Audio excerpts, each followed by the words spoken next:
Good evening, good afternoon, good morning, whenever the fuck you're tuning in.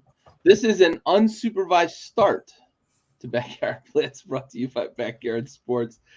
As you can see, Raul's not with us yet. We anticipate him joining here soon, but until then, you get the unsupervised cast of myself and Mode. How you doing, bud? I'm good. It's been a day. It's been a week. It's been a week, man. It's really been a week. Honestly. Yeah, for sure.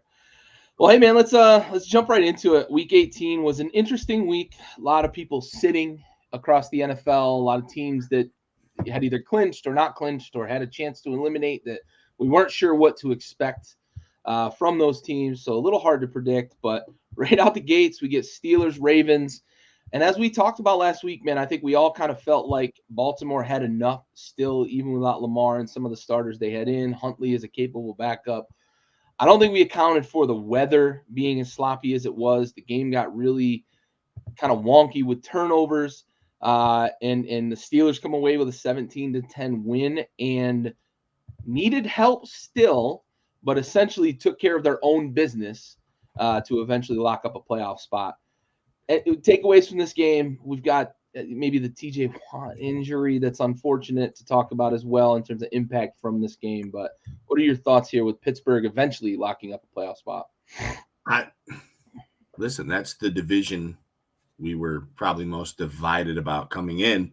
I believe we all picked Cincy, and I think we all picked a different wild card from that division, right? You picked Pittsburgh. Yep. I picked Baltimore. Raul picked Cleveland. Yep. And look at us all be fucking right. Right. Except for Somehow about who wins the division. We were all right except Cincy. And for Cincy, it sucks too because you win 9 games and you're the bottom of your division. You're watching Tampa host a playoff game with 9 wins. Too.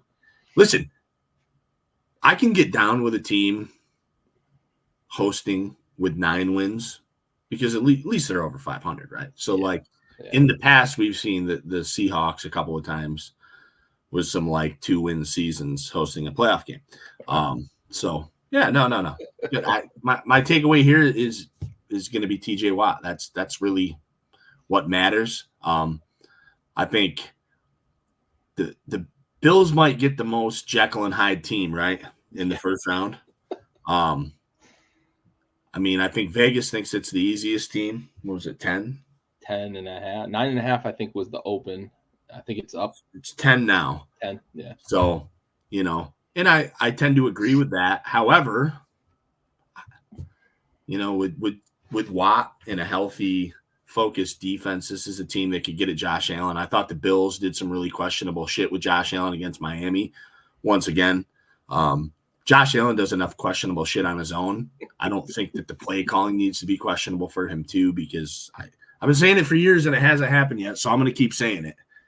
Don't get Josh Allen hurt. I feel like at this point, Bills fans, I am the reason Josh Allen doesn't get hurt. Yeah. So just keep plugging away. Yeah.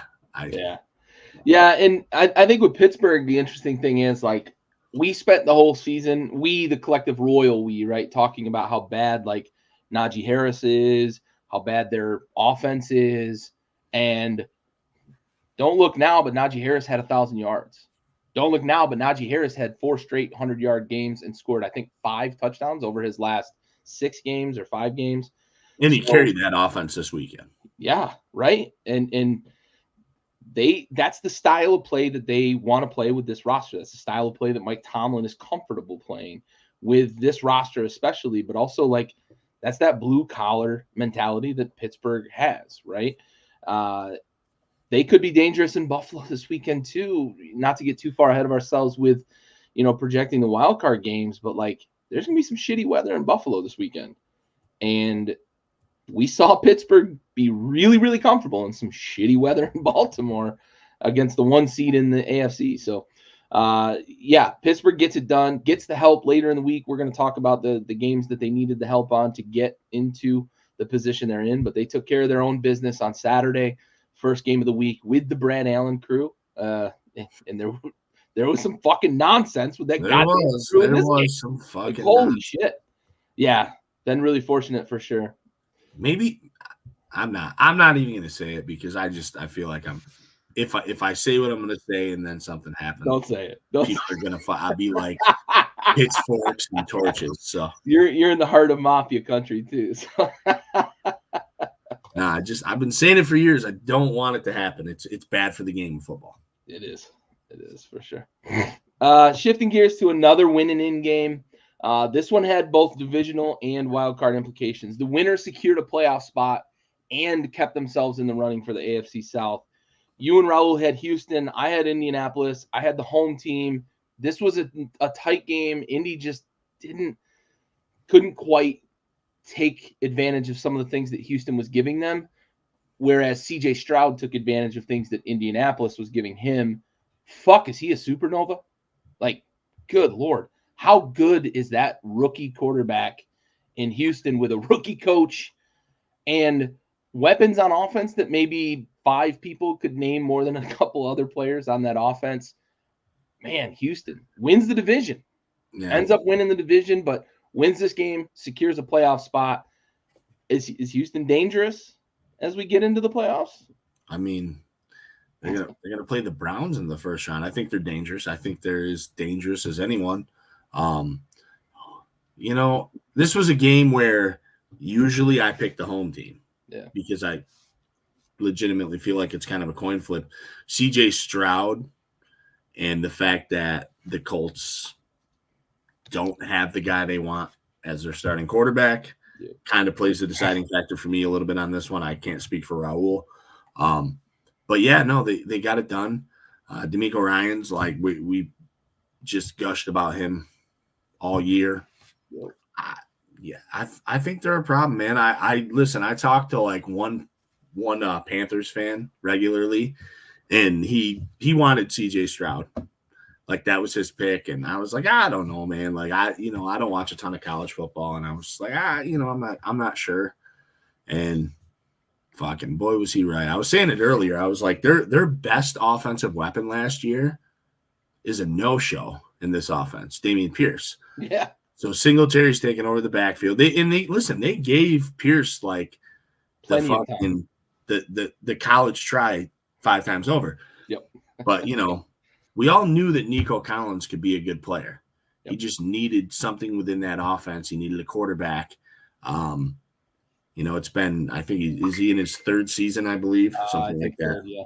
And then, you have Tank Dell just comes fucking in like an animal, and this team's good, and we knew they could play defense.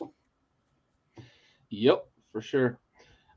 You mentioned Indianapolis not having the guy they want. Just a quick side note: we've gotten reports this week that Minnesota was willing to give 5 first-round picks and Danielle Hunter for the rights to select Anthony Richardson. I don't know how much exaggeration that is, but the Colts must have had so much conviction in terms of knowing that he was their guy to turn down that package for Anthony Richardson. That's the first I've heard of that. If true. I saw it kind of floating across the Twitter sphere. There's a Minnesota beat writer that actually broke the story originally. Again, I don't know how much truth there is to that, but the reports have been like multiple teams called, and then this is like the first one that I've seen actual numbers put to it. That's a bananas package if true. Yeah, I mean, even Minneapolis must have known for sure.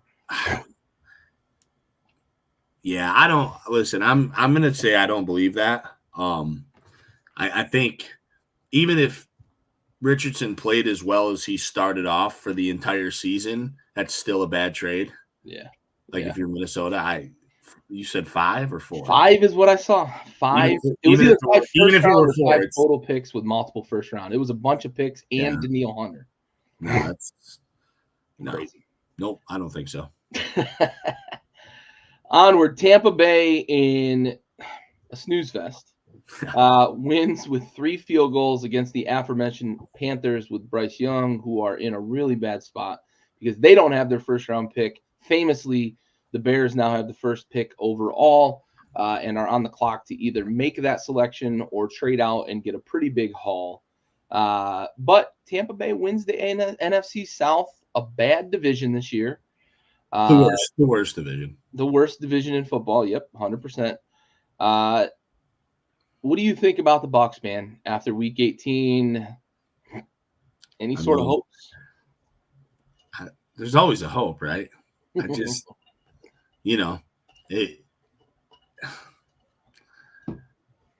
fucking Philly caught a break, didn't they? Yeah. Of all breaks to be caught, Philly caught a break. Playing your worst football. Nothing remarkable here. I mean, the worst team in the league, has to avoid 3 fucking field goals from the best team in that division, I guess. I watched that division a bit this year. Detroit played the whole division, so I mean, oh, that's right. You guys had all 4. There's a reason there's a couple of teams from the NFC North in the playoffs. When you draw the NFC South, I don't know how Green Bay actually did in that division, but I know Detroit blanked the division. So, it is what it is, man. Bad division. Carolina's a bad team. They made the wrong fucking pick. Wrong pick. It makes it look even worse when you add in the first rounder and the DJ Moore thing, and man, that's some sorry shit. And it ends up being the first fucking overall pick. And listen, they're going to have head coaches avoiding that job this year. Tepper has created a very toxic, undesirable location. And it's not a good roster. So the league average, I had to look earlier, the league average salary for an NFL head coach is $6.6 million. The hoodie makes about 25. Sean Payton at 18, and the drop off just goes. You're going to have to give me we'll call it 13. Probably. If I'm going to Carolina? Yeah. So you're going to you're not going to win there, No. And you're going to get fired in a fucking season or less probably. So yeah. If you make it out of fucking November, you're lucky. Right. They're fucking going to be selling $4 tickets in the 500 section. This is so undesirable. There's a reason my boy Ben turned down that head coaching job last year and stayed an offensive coordinator. Apparently it's going to take 15 to get him this year. So, which is absurd, but first time head coach, he's 15. Calling a shot. He wants to be tied for the 4th highest paid in the league. Calling a shot. So, McVay be damned, because first time head coach wants as much as you. But this is just unremarkable shit here, man. Yeah, Carolina's in a bad way, man. Cleveland, Cincinnati, and maybe we should have seen the writing on the wall. We all picked Cleveland. They were sitting a bunch of people, probably disengaged. They'd locked up the 5th pick. Cincinnati had some things to play for, incentives, right? And Week 18 was full of just incentives across the league. Joe Mixon scores 2 touchdowns to reach his mark to get, I believe, $500K. I think Higgins needed a couple of catches. They were just guys that Cincinnati played until the game was out of hand and they had hit their incentives.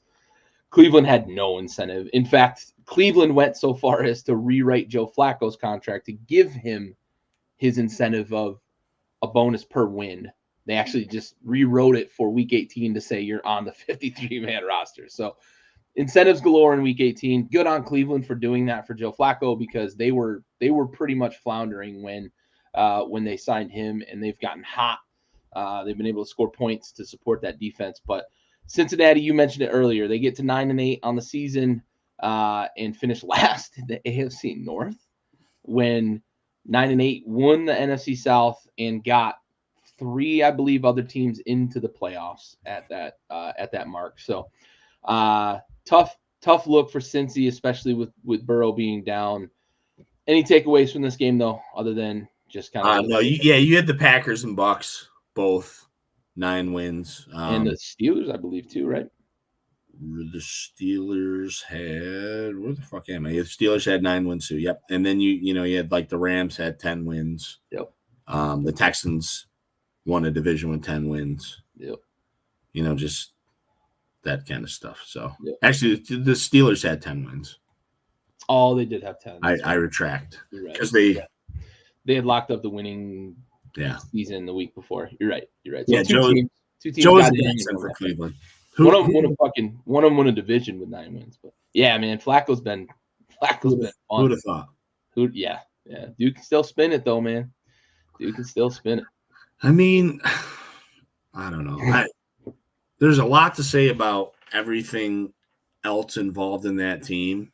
And then there's also a lot to say about Deshaun Watson, like in the same breath. But yeah. I mean, 38-year-old Joe Flacco is succeeding where Deshaun Watson could. $240 million. Deshaun Watson quit football. Yes. That's what happened. Yes. 100%. He quit, and unfortunately, Cleveland didn't know it before they gave him a ton of money. Yep. That's the perfect way to put it. He's done with football. Detroit, Minnesota, not a lot riding on this game in the end, right? But it seems that Dan Campbell wanted to make sure that they still had a chance at the 2 seed. You were able to eliminate Minnesota officially, but again, they had like really thin hopes of getting into the playoffs. Detroit wins 30-20, but I see your fingers to your head, and I'm going to mention it because it's a brutal outcome, but the risk of playing guys in week 18 is what ends up being reality for the Detroit Lions and Detroit Lion fans. So the big one is Sam Laporta, who luckily, fortunately, avoided big damage and surgery and missing next season, but you're likely to be without him in round 1 of the playoffs, in the wild card round of the playoffs, and you're going to be fortunate to get him back later in the playoffs and anywhere near 100%. But you mentioned like Branch limped off the field. I think he came back in the game though, right? Branch. Yeah. So Laporta obviously, and he had already broken the record too. So like we saw this elsewhere, right? McVay got Puka the fuck out of the game. Yep. Dan, listen, I like it and I dislike it. Like, I love sticking to the nature, like your thing. Like, we're gonna play him if we got a chance at the 2 seed. We're going for the 2 seed. It was such a long fucking shot with Philly against the Giants. They needed the Giants to win, which they did miraculously. But you're betting on the Giants and the Commanders against Dallas. Like that. And Ron Rivera's already packed his bags. That's what you need to happen in order for you, and you have to win. So like we lose Laporta, crazy, breaks all kinds of records this year. Second best pass catcher on that team. Khalif Raymond is another one. A lot of people don't know who Khalif Raymond is. Khalif Raymond is a wide receiver who had a couple really big catches in this game, and he is one of the better return guys in the league. And gets carries out of the backfield. He was He was huge in this game on special teams. Huge. 240+ yard kick returns, like a 30-yard punt return, like just an animal. And he's in worse shape than Laporta. We're probably not going to see him again. So that's tough. I had a guy earlier tell me that special teams doesn't matter. He's dumb. Yeah. And then Amon-Ra hurt his ribs. He was banged up. And Branch hurt his wrist. He was back out, played the rest of the game. But like these are the things we're risking in a game that had a 99.7% chance of, not happening. So, I've kind of come over the past couple of days to be like, this is who this coaching staff is.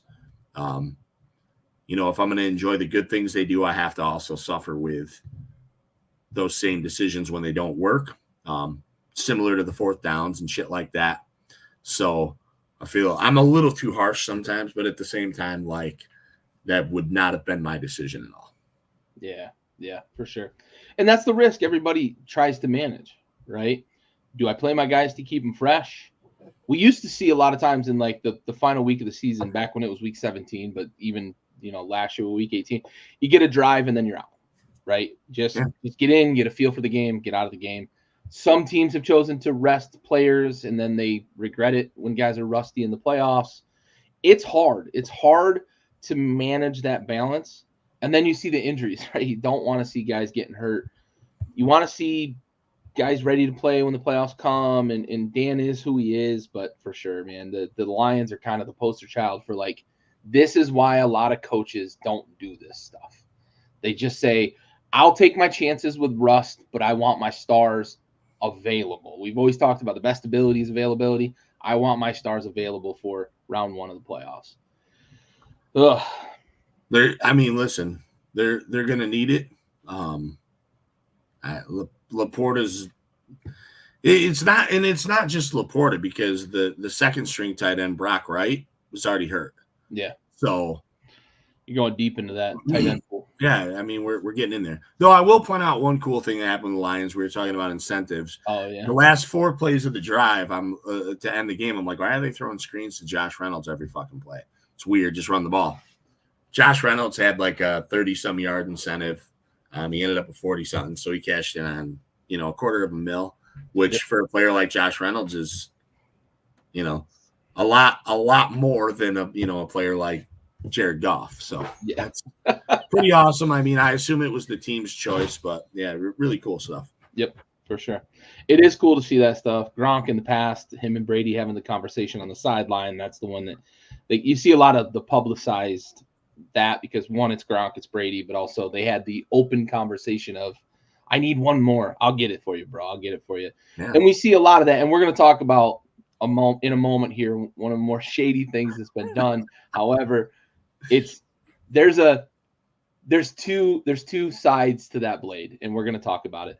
But moving forward, Patriots Jets. This was a game that it was clear that the Patriots knew that if they won, they weren't going to have a chance at the 2 seed. If they had won, they would have lost like 4 spots in the draft. Based on the rest of the results, they would have lost like 4 spots in the draft or something like that. So they go out and just lay the most obvious egg that they possibly can, running the ball when it's like 3rd and 12 and shit like that. And the Jets, without a lot to play for, come out and beat a division foe 17-3. Raul called the Jets. I picked New England.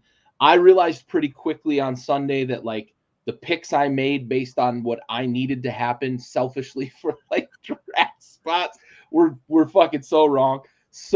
So I suffered a pretty tough weekend because I was very selfish with my picks. However, do you suspect this is the end of the era for Bill Belichick? Yeah, it kind of sounds like it. So there's this interesting thing, and it's more interesting not because it has any factual shit to it, but because it's funny. Bill Simmons, a lot of you might know Bill, great journalist, notorious New England, Boston homer. He believes firmly that the Patriots have done a really good job with Bill by not saying anything and letting him kind of open the conversation for, well, I'm under contract, that kind of stuff.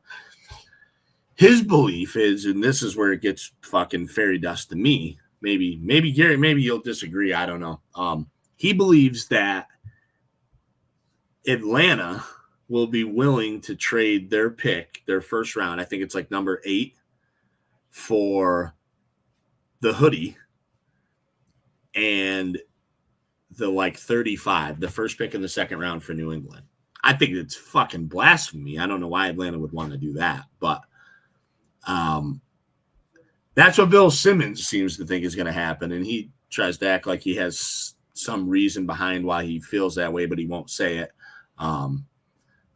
So what I will say on that is that both Washington and Atlanta, the ownership groups, have relationships with Bill Belichick. Josh Harris is a friend of Bill Belichick. Arthur Blank is also a pretty close friend, I guess, of Bill Belichick, which I didn't know until recently. I don't know that they're going to be willing to give up a couple of picks, or at least their first round pick, 8 overall. If the Patriots get it, and then they go get the guy that just got fired today, you can reload pretty quickly there in New England if you hire the right guy in Mike Vrabel, and you've got the number 3 and number 8 pick.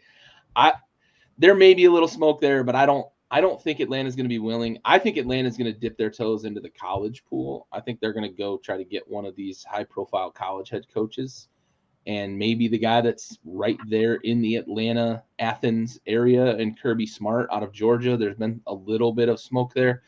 I don't know if he's willing to leave college, but I think Atlanta's trying to go young or into the college game. So Simmons is infinitely more connected than I am when it comes to, especially in the New England area. But man, I just can't imagine. Early on, there was rumors that the Commanders were going to be in the Bill Belichick sweepstakes, and I'm glad those have been squashed because I would not want that. On that note, we got Raul with us, man. How you doing, bud? Hey. How goes it? You were going to say something there, Andy? What's that? You were going to say something there? Yeah, I was going to say, I want to emphasize that I think with the contract that I said something about earlier, $25 million, and with the 8th pick in a pretty good draft down there. Yeah. Atlanta would have to be fucking Atlanta to do something like that. So, yeah.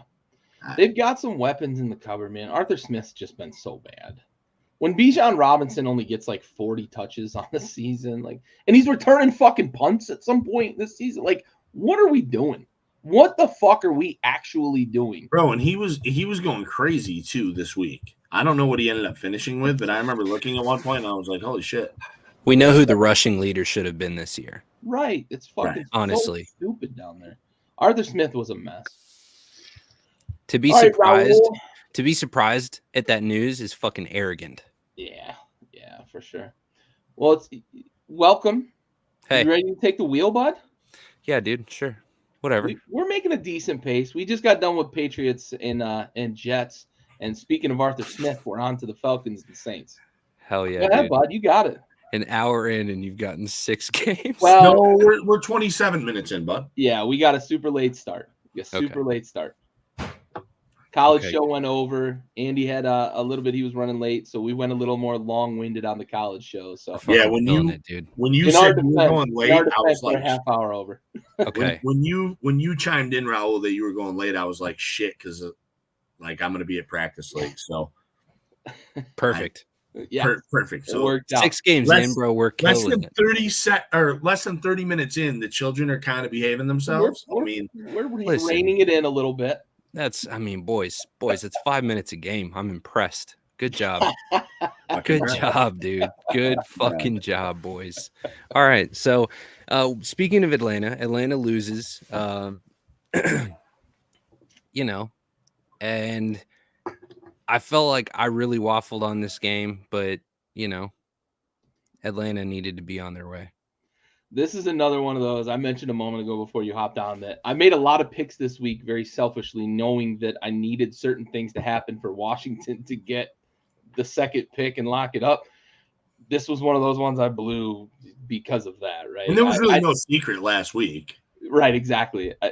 This was another one of those games that I made thinking of all the scenarios where Washington was going to get the second pick. The fun part of this game, though, with no time left on the clock, on the 1 yard line, they took over defensively. Jameis and company go to Dennis Allen and say, hey, Dennis, we want to get Jamal Williams a touchdown, because Jamal Williams led the league in rushing touchdowns last year as a part of the Detroit Lions. 17 rushing touchdowns in 2022. He has 0 this year in the most misused fashion possible, because Dennis Allen is a very, very, very, very, very, very incompetent head coach. Should not be a head coach in the NFL. Goes and tells Jameis Winston, no, we're going to do a kneel down. Jameis says, hold my crab leg, because we're going to get in victory formation. Yeah. Eat a W. Yeah. We're going to eat a W, and Jamal is going to get a touchdown out of the victory formation. Arthur Smith is heated, as he should be. Is it disrespectful? Yes. So I have a position on this, so I'm gonna step back. Andy, go first. I feel like I have a unique take on this. I don't know. Mean, listen, part of me kind of feels like Jameis Winston should have been cut the next day. I can't help but say that. However, he's kind of like their glue guy in that fucking locker room. It's weird. Bad decorum, but at the same time, dude, it was, man, look, the whole theme of this season has been standing on business, right? I agree. And that's looking out for your own. That's looking out for your guy who this man was an absolute fucking stud last year. And he's been done wrong all fucking season. That wasn't a fuck you to the Falcons. That was a fuck you to the coach. It was. Listen, it wouldn't have mattered who they were playing. And I don't think it would have mattered who was coaching if the results up until were the same. James, famous Jameis, we're going back to it. Yeah. Was just looking out for his guy. Yeah. And I can respect him. However, I'm with that 10 out of 10 times. If I'm the coaching staff, I cut him the next day. Yeah. I just do. But again, like, shout out, man. All right. So not super unique, but I had the question posed to me of like, why did they line up in victory formation? Here's why. Because if they hadn't, Dennis Allen would have called a timeout, right? Pulled Jameis Winston aside, and maybe even pulled him out of the game, put in the guy that would run victory formation, yada, yada, yada, right? So as you guys already astutely said, like, it put Taysom Hill's fucking book smart studious ass in there. Put that Mormon motherfucker in the game.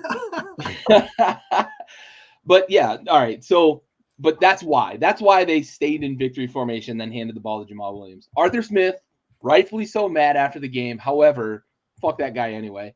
But yeah, dude. Jameis stayed in victory formation. The Falcons agree. Dennis Allen would have called the timeout. Fuck Dennis Allen. Fuck everything about Dennis Allen. Yeah. All right. So not super unique, because I've had a lot of people be like, fuck that, fuck him, fuck Jameis, yada yada. No, Jameis had his guys back, man. Absolutely. I'm all for that.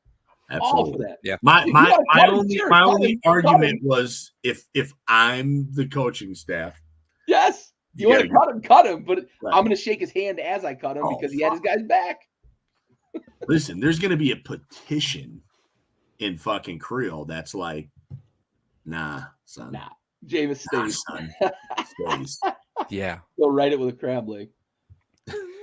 I mean, he's got a place he's got a spot at the boil, and he's for life. Yo, he's making the roux, baby. Like, listen, hey, here's the facts. Derek Carr ain't even close to he ain't even got an invite to the boil, let alone he ain't got a dedicated spot with a fucking, Cajun seasoning shaker dedicated with his fucking name on it. Like, he ain't got none of that.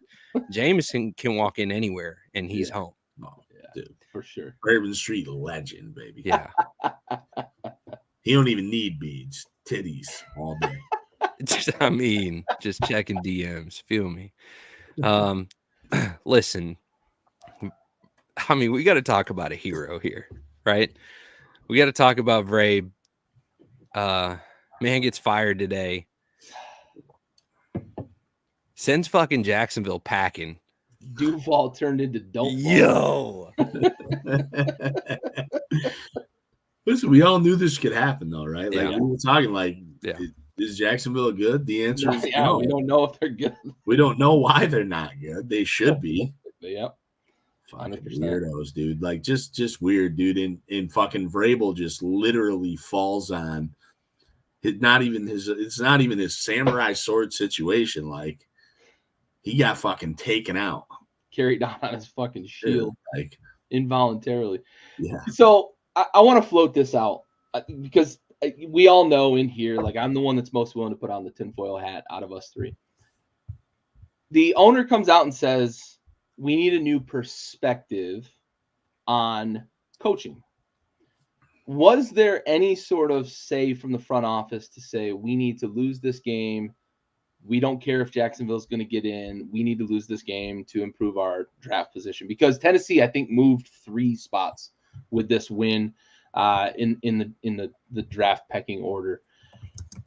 Was there any chance that had to do with his firing? Because it feels very weird to have one of the worst rosters in football because your GM has absolutely torn all of the talent out of that squad over the last couple of years with terrible trades. It feels weird that he got fired. If that's the reason, because you moved back a couple places to 7, by the way. Yeah. Like, that's fucking stupid. I mean, there's no other way to like that. Maybe it was 2 spots. Maybe it wasn't 3, but yeah. Like that shit doesn't even fucking register with anything that I would find to be acceptable. Yeah. I mean, 6 wins with that roster. Henry's done. The speech afterwards told us all we needed to know. DeAndre Hopkins, like, he's not the future. I mean, he had a good season. He was over 1,000. He hit some incentives in that game too. Right, but that's not your direction. No. Your direction is probably Will Levis. Yep. And figuring some shit out through the draft. Yep. Which kind of plays to what you were saying. But do you lose a coach who we all, I believe, think is quality for 1, 2, 3 draft spots, like 4 draft spots? Like, I don't think I would. No way. Raul, are you firing him over it? No. I mean, it's Ray. No. I don't think that's the. I mean, look, I think this is like another clash between big football, like big corporate football, and then just like football in and of itself. Well, what needed to happen is that whatever fucking team wanted it needed to go out and win it, and that's what happened. Yeah. I mean, Bray went out there and won the fucking game. Send Jacksonville for no reason. I mean, there was no gain. Spoiler. He played fucking spoiler. Other than fuck you, dude. That's all it was, dude. Yes. And I'm all about that. Like, your job is to win games, period. The only thing that matters at the end of your fucking record is the scoreboard, period. What's wrong with Jacksonville? Detroit could have done this last year. They could have been up like a spot or 2 by not beating Green Bay the final game of the season. Yeah. And Seattle was already in. Yep. Or it could have been Green Bay. It couldn't have been Detroit, though. Detroit was eliminated because of Seattle. And they were like, fuck that. It's Green Bay. Like, we're not going to let that slide. Yeah, dude. Standing on business. But yeah, Jacksonville, I don't know what Jacksonville's problem is. Doug Peterson? I don't know. He just fired all of his assistants. Yeah. I mean, that's either really smart or fucking scrambling. That's the indication of a guy who better be 3-1 after 4 weeks next year. This is fucking scapegoat. This is scapegoat mode, dude. That's what this is. If he's 1-3 at the end of September next year, yeah, he's gonna be getting that pink slip. If I'm the head coach, I only do that because I was really drunk the last couple of years, or one too many Zenicinos. I'm fucked and I'm grasping at straws. Yeah. I think Henry has a home. I just think he's done in Tennessee. I think you're going to find a team. He thought he was done. Is he going to find steam elsewhere? I think he still has juice. I think he still wants to play. I just think that was his farewell to Tennessee. I don't know that maybe he retires. I just think he's still got a little juice left in the legs. I think it's time for him to really consider tight end. I mean, honestly, like, quit playing. You can definitely extend your career. I think if I'm him, dude, you don't have enough. You don't have enough fucking, like, I mean, look at who we have coming in the room. I mean, you don't have Bijan Power anymore. He's not a 200 carry guy. That's for damn sure. He's an 80 to 90 carry guy on a team that maybe he gets a bunch of third down and goal line carries. But do you want that life, or do you want the life of, I don't know? Guys have a tough time giving it up, man. Zeke's toting the rock in New England, bro. I mean, but here's the thing, though. He's a 30-year-old dude who carried the ball 280 times. Yeah. Over 1,100 yards and 12 touchdowns. Like, if I did that, I'm not done. Yeah. I mean, I don't know where he goes. We talked about this a little bit in the chat, but like, there aren't 20. How many teams say no? 20 teams say no, maybe. So there's 10, maybe 10 15 12, teams. Probably, yeah. Like somebody's. He's probably not going to be the starter, but yeah, I think he's got a role somewhere. How big that role is going to be, I think is going to really depend on where he ends up, but for sure. Whether he wants that role, I mean, you might be right, Raul. Maybe he doesn't want that role, but a lot of guys. And maybe it's too early to start thinking that way. A lot of guys find it very hard to walk away. Right, for sure. And like I said, maybe it's too early to say things like that, but I just don't feel like from a running back perspective, I don't think he has much longer. Nah, he's going to hold on for a few years probably as a platoon guy for sure. Yeah. All right, in Seattle, 1-point victory against Arizona in Arizona. And it didn't fucking matter. Didn't matter. And, I mean, when they played, their playoff lives were on the line, and they barely survived against Arizona. But you're right, Andy. Absolutely, it didn't end up mattering because of other results. But I had a feeling about them this year, man. I know we talked about it probably in the first show. They just the Geno Smith thing to me wasn't sustainable, and it's not. I mean, I think they're in the quarterback market this offseason. I think they have to be. I think they have to be for sure. DK is not being used properly as a number one wide receiver either. Yeah, Pete Carroll seems like he wants to stick around, but does he still have the juice? Is DK really a WR1? Like a proper? I think so. I think if they had a better approach to the offense, he would be. Tyler Lockett had more targets than him this year. That's a fucking problem. On 32 out of 32 rosters, for any wide receiver to have more targets than DK Metcalf, that's a problem. He's one of the six best, probably, wide receivers in terms of his pure ability at the wide receiver position, what he can do. And I mean, and by next year, too, with the Tyler Lockett thing, and Jigba's going to be better than him probably next year. Right. That's my by he like wasted a year of Smith and Jigba. Right. In Metcalf, and if Lockett ends up staying there and is like a third option, like that's gross. Like Geno has to at least look competent. So imagine what like a good quarterback could do. Yeah, for sure. I think he's a wide receiver one. I think on most NFL rosters, he's wide receiver one. I can only think of probably 4, maybe 5 where maybe there's a guy that gets more attention than him, right? Probably 4 or 5. I don't even know if it's that many. I'm trying to be generous. I think like it's Chase, it's Jefferson. Oh, I think it's way more than that. You think it's way more? Yeah. Really? I think it's like half the league. Really? You think he's that far down the pecking order? Interesting. This is why I asked. I think he's really good, but I mean I'm thinking like obviously you already said Chase and you said Brown, or did you say Brown? I said Jefferson. Chase, Brown, Tyreek, Amon-Ra St. Brown. There's Lamb. Yeah, I mean we just keep the wide receiver thing gets so fucking deep. The pool is nuts. Wide receiver is deep. Like I'm even having trouble here right now as I put myself on the spot. But like there's like, I mean, where do you place a guy like Cooper Kupp? Yeah.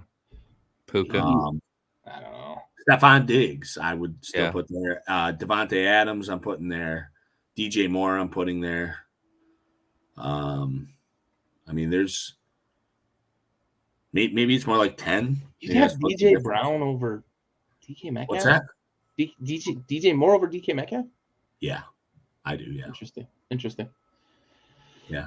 I mean, I think it's close. Maybe I'm on fucking ayahuasca. No. I really like DK Metcalf. It's nothing against DK Metcalf. I just think instead of 5, I think maybe I said 15. It's probably more like 10 for me.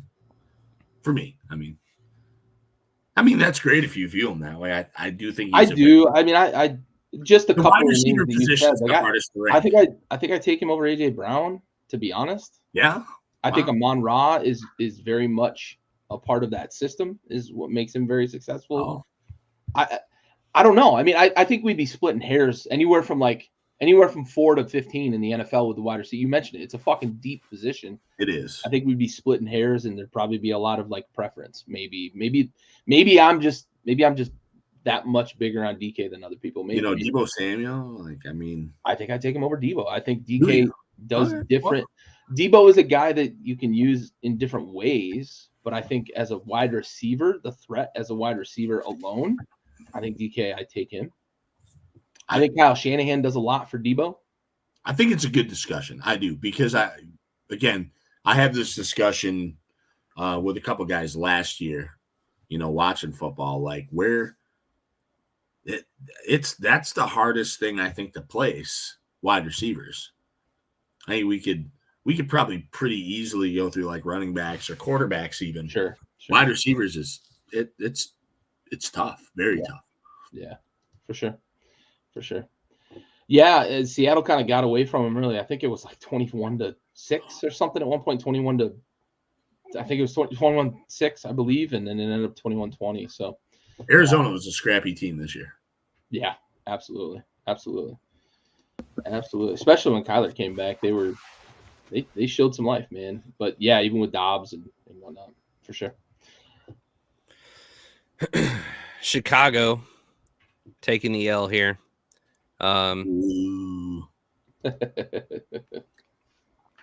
Yeah. And he was on the fuck Green Bay Island. Go win the game. Like, quit fucking around. Yeah. Fucking Green Bay, dude. That's all it is. Classic. Yeah. All right. It is crazy to think as an outsider, like I don't know what Jordan Love's gonna end up being, right? But I know right now the feeling maybe inside the NFC North has to be like fucking Green Bay might have just transitioned to another guy. I don't know. Yeah, I think we were kind of up and down as the season went with Jordan Love, like where he kind of falls and how he is, but they're making the playoffs. And yeah, I don't agree with that at all. I don't think Jordan Love is the next. He makes as many good decisions as he does bad decisions. I think he's good. I think he's serviceable, but for the Rodgers Favre thing, like it ain't. We got to remember, as much as I've been critical of the Lions over easy scheduling this year, Green Bay had a very similar one. Yep. So. Yep. It is one of those things. They did get to play, the Panthers, Bucks, Falcons, Saints. The league is also very different when it comes to like the passing game, but the numbers that Jordan Love has put up over his first 16 starts compared to Rodgers is like pretty eerily similar. And now it's 17 or whatever, but the numbers have been very, very comparable to Rodgers. Again, whether that translates, of course, right? We're going to see over the next 3-4 years, but Packers get into the fucking playoffs. No, he makes some exciting plays. He really does. I mean, him and Justin Fields are the same outcome in different QB packages. You hold your breath and then you clap when he does make a good play. I mean, they can beat the shit out of you or they can lose the game for their team. It's kind of a similar, but they're fun to watch. Yeah, and they're both undertooled, underprotected, like. I mean, I don't think Love's underprotected, but yeah, that's fair. Justin Fields for sure. That offensive line is Swiss cheese. Leaving him out to dry, for sure. Bailing water with a fucking net in Chicago. I thought you were talking about the Chargers. Yeah. Oh, that's next on the list here is a 1 point fucking real barn burner goes down in LA and Kansas City squeaks on by. Nobody didn't care. they didn't give a shit. Nobody played on either side. Austin Eckler was a tool all year. Fuck him. He's so good. He's so good. He's so goddamn good. Yeah. I don't know. Kansas City, Chad Henne, so be it. Or no, Gabbert, actually. Henne's gone. Gabbert. That's how important the backup is in Kansas City. It was important for a drive last year. It was. You're absolutely right. On to the next. Vegas taking the W at home against the Denver Broncos, the quarterbackless Denver Broncos. Yeah. Woof. Yeah. You hate to see it. You know what you do hate to see? The Las Vegas Raiders being rumored in the fucking coaching carousel because Yeah. What a job Antonio Pierce has done there. And they are going to fuck this thing up again with it. Not surprised. Not surprised, but No, geez, of course. Christ. They are going to fuck it up.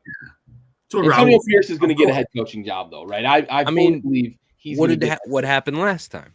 What happened last time? Somebody stepped in and should have kept the fucking job, and they gave it away anyway. Happens all the time. Of fucking course. Fucking Like this is what we fucking do. Like it's so. I don't understand it. What they go 4-2 down the stretch, or 5-3 or something? It's like, come on, man, Jesus Christ. The most important thing is the fucking team responded. Like, a team that was dead in the fucking water. The team that's not that good in the roster sucks. They just responded, and now it's like, I don't know, to even be linked into the rumors of, hey, we might look for somebody is fucking goofy. You should come out and like stamp that shit out and be like, nah, Pierce is our guy. Fuck with us. I feel like this is it's a prime opportunity to do the right thing, and they're not going to do it. Nah, because they're fucking inept. Because it's the system, bro. They can't let the pro tem coach be the end all solution, because then it doesn't look like it's been thought out. Right. Unless he goes and gets like a fucking ventriloquist fucking haircut, like a weirdo.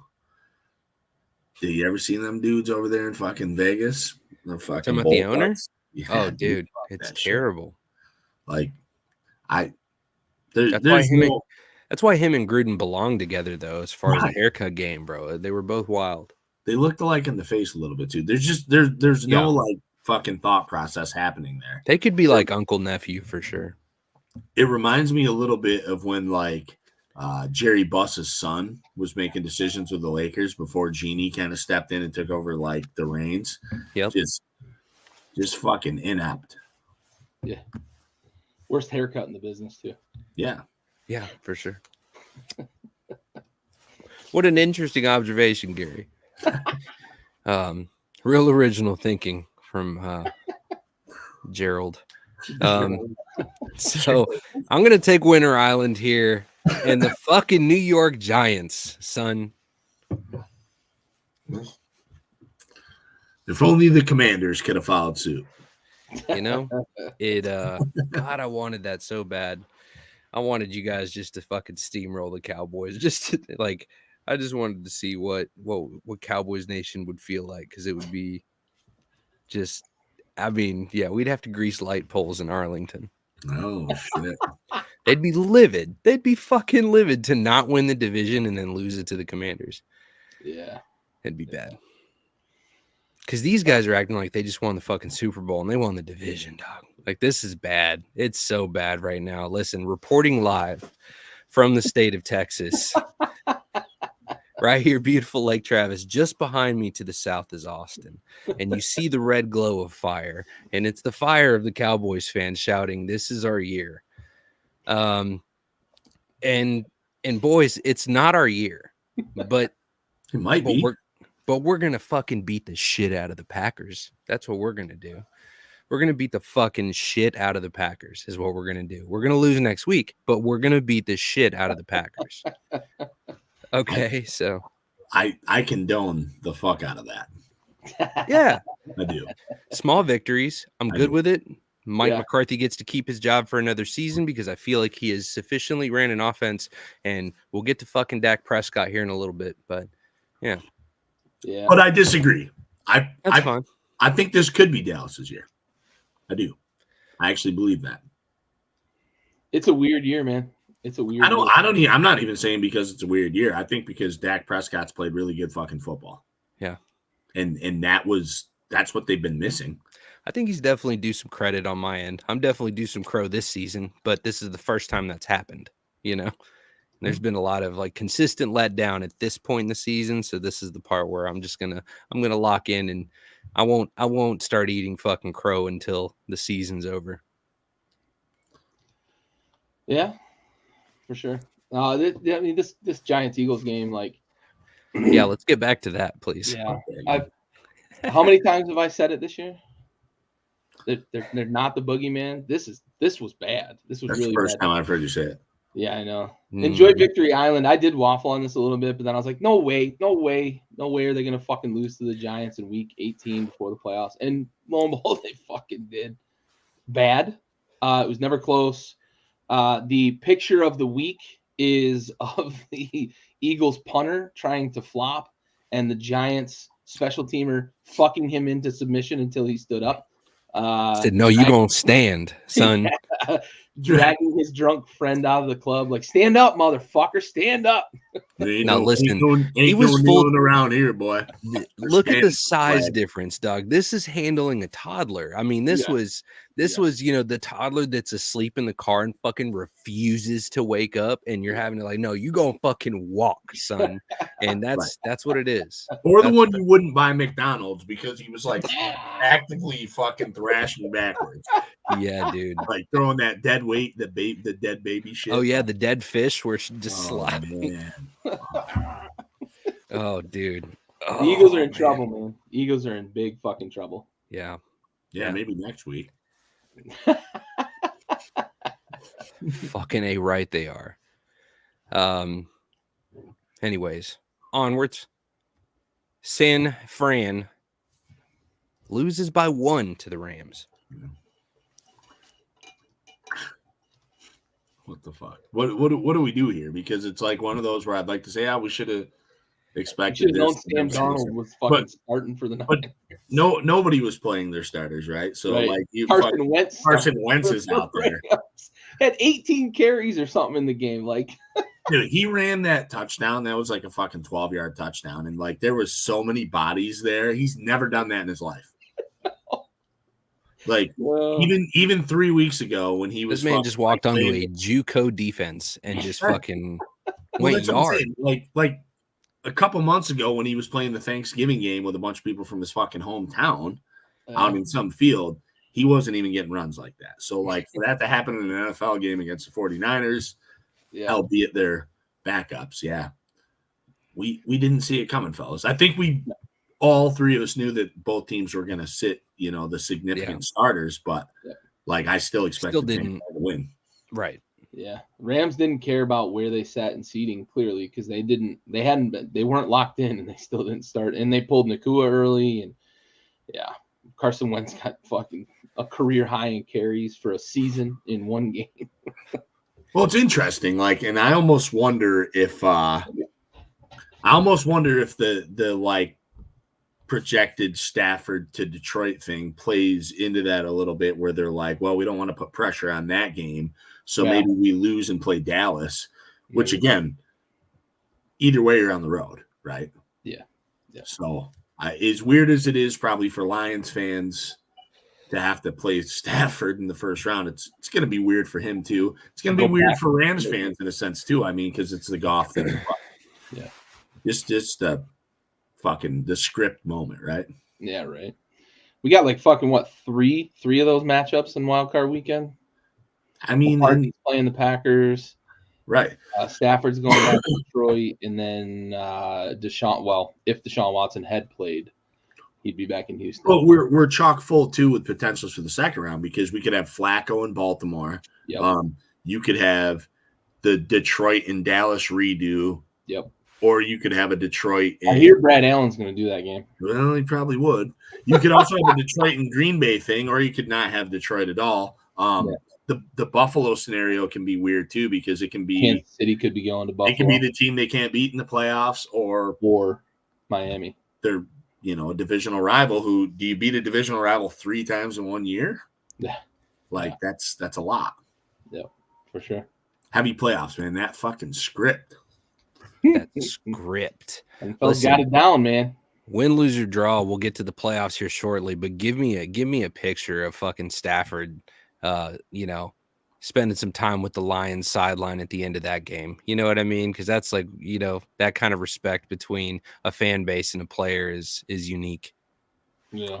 Yeah, fuck him. We'll get to that in a minute. Fuck him. Anyways, on to the next. Dallas, standing on business. It wasn't close, wasn't going to be close. On to the next. Bye-bye, Ron Rivera. Riverboat Ron fucking gassed up the engines, and he's steaming his ass out of fucking Washington on his way to somewhere else. And who knows where he's going? Hopefully to hell.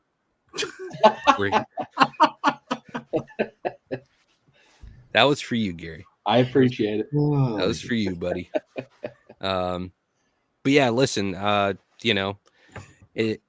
of the season, Dak Prescott was very clear, and he made a tweet. He said some shit about not having 10 interceptions, and God damn it, he did it. I fuck with that. And he's definitely due some credit. I have done nothing short of shit on his entire career. I've talked about his percentages of accuracy outside of 20 yards and how they measure around a lot of quarterbacks. And that's changed this year. And I appreciate that. And it's nice to see some development. I think that he's gotten some very useful tools. I still don't have 100% faith in CeeDee Lamb, but I feel like I have a lot of faith in Brandon Cooks. Listen, CeeDee Lamb it's not the consistency throughout the season. That's not the problem. It's the clutch moments. It's the, I don't need him dropping passes or making fucking mistakes when it counts. And that hasn't happened yet. But it's just, I don't know. Jury's still out for me. Brandon Cooks has been super impressive for me. I feel like the chemistry between him and Dak has been great. I feel like the run game has been absent, and that's what we get for giving up Zeke too early, possibly. I don't know. But I think overall, the Dallas Cowboys are a lot stronger than I think a lot of the haters would give them credit for. I think that they are definitely – I think that they're a 2 or 3 in the NFC. Truly. I think they're probably 2. And I think if you put them in the stage with the San Francisco 49ers, I think the Dallas Cowboys are going to the Super Bowl. It's funny you mentioned 2 or 3. They were number 3 easiest schedule this year, so they had the benefit of that as well. But was that easiest schedule at the end of the year or easiest schedule prior? End of the year, strength of schedule. Okay. Yeah, for sure. We had a absolute coast job at the end. I was just curious because the Dak thing, right? We've talked a lot in the past about how he's really good against bad teams and not good against good teams. And they had a really good year. He had a really good year. And they played the 3rd weakest schedule at the end of the year, not coming into the season, but at the end of the year.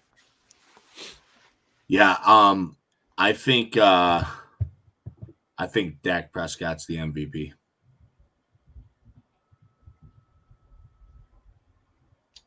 That's what I think. Do you think I haven't thought that once this season too? That's crazy. Do you think he wins it? No. Okay. Lamar Jackson wins it. So he's your MVP. I think he's the MVP. Yeah. Okay. Yeah. No, I think he's the most valuable player. I mean, he had a year. The strength of schedule thing is one thing, but you play the schedule you're given. Right. I do. In CeeDee Lamb, I think there's only 3 receivers in the league I'd take ahead of him. I think that's Tyreek Hill. I think that's Justin Jefferson. And I think that's Jamar Chase. I think he's 4th for me. I think there's a discussion for like Devontae Adams, but he's much older at this point. Right. So I think Dallas is a very good team. I mean, regardless of strength of schedule, teams don't want to play that defense. I mean, listen, bro, Dak Prescott's got fucking 4,500 yards with 36 passing touchdowns and 9 picks. Like, for passing stats, that blows everybody else pretty much out of the water. Mm-hmm. I mean, Tua might be the next best guy, or like Jared Goff, Brock Purdy. These are the guys in that discussion stat-wise. Right. These are also guys who are in that discussion with some wins. And, Dak's team is outperformed, well, not outperformed, but on par, the same amount of wins as the Lions, same amount of wins as the 49ers, more than Miami. So I do think it's more than anybody in the AFC, actually. There are no 12-win teams in the AFC. Right. I think the writing's on the Baltimore. Well, yeah, Baltimore. I think the writing's on the wall for Lamar, but if I have a vote, it's Dak Prescott. And I know I kind of waffled on the MVP thing last week. I wasn't sure, but I am now. Yeah, put a good stamp on it. Commanders are a team you can put a stamp on. That's for sure. Mushroom stamp or otherwise. Spider stamp, son. Yeah, Zeke. I think that was as well, but Zeke didn't want to compete with Pollard for carries, so. So he competed with Ramondre Stevenson. Bad team. I think he realized pretty quickly once he didn't take that pay cut that Dallas wanted him to take. He realized his market dried up quick, and Patriots were the only team calling. Smart dude. Yeah. Buffalo heads down to Miami, gets some warm weather, gets a break, and they take home a W, 21-14. Miami's not good against good teams, boys. They're not. Buffalo wasn't real good in this game, though. Yeah, but that's been the fucking story with Buffalo all year. Will Jekyll every win they have is sloppy. Yeah, that punter turn by Hardy, man, kind of saved their bacon. Completely saved their bacon, right? They were going to have to go on the road, and now they've got the home game potentially hosting their arch nemesis in Kansas City in the second round. They've got themselves in a pretty good spot, but yeah, they were in trouble before that punt return. That's for damn sure. I don't know that they were going to get it going without that punt return. There was time, but it didn't look like they were going to get it going. They just kept shooting themselves in the foot. No, they weren't. It looked like one of those games where Josh Allen was going to fucking have 4 turnovers. And he luckily ended up with only the 2, both in the end zone, by the way. Although the second one was a bomb in the end zone. But here we are. The same old conversation with Josh Allen, every time. He's so fucking good, but postseason vibes, man. Postseason vibes. When he's bad, though. It's just can't get out of his own way sometimes. And I have to roll with the fact that I think it's part of how he has to play to be successful. But this coaching staff at this point has to have figured out something, right? I mean, they're probably gonna hide behind the fact that we keep getting in every week, we win the division every year. But at some point you have to do more than win the division. And now they look like they could be playing Kansas City, who they can't fucking beat in the postseason. Right. In week 2, and here we are. They'll have them at home. That's the only difference, right? That's the only thing you hang your hat on. But they can't be happy about it, though. No. That's not who you want. That's not who you want even at home. He can be Clark Kent or he can be Deputy Doofy. That's what you can get with Josh Allen. Crazy. Told you not to disturb me while I'm cleaning my room. Yeah, that return really that was the turning point in the game for sure. Really saved their bacon. All right. Well, I guess before we get to the next portion of our show, we need to get to the most important part of our show. Every episode we dedicate to a fallen service member, and our Folds of Honor sponsor segment we call our Salute to Service.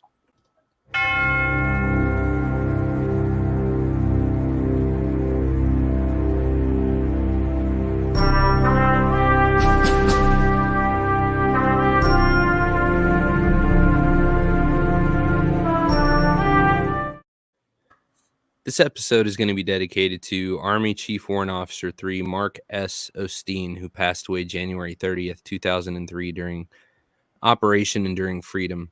He was 43 years old from Ozark, Alabama, and he was assigned to 1st Battalion, 160th Special Operations Aviation Regiment out of Fort Campbell, Kentucky.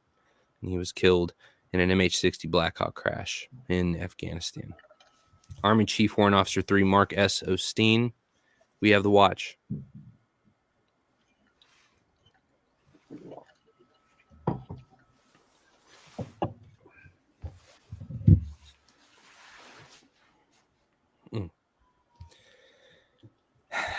And now to the Super Wildcard Weekend preview. And it's special because it has super in the name. Let's start with Cleveland on the road in H-Town. And I just want to be clear that my pick was actually Houston, not Cleveland. It was.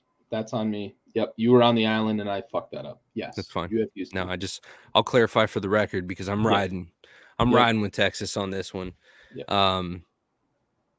It's hometown. It's the Magic. It's D'Amico Ryans. It's the full package for me. I mean, I really do feel like they're gonna take it.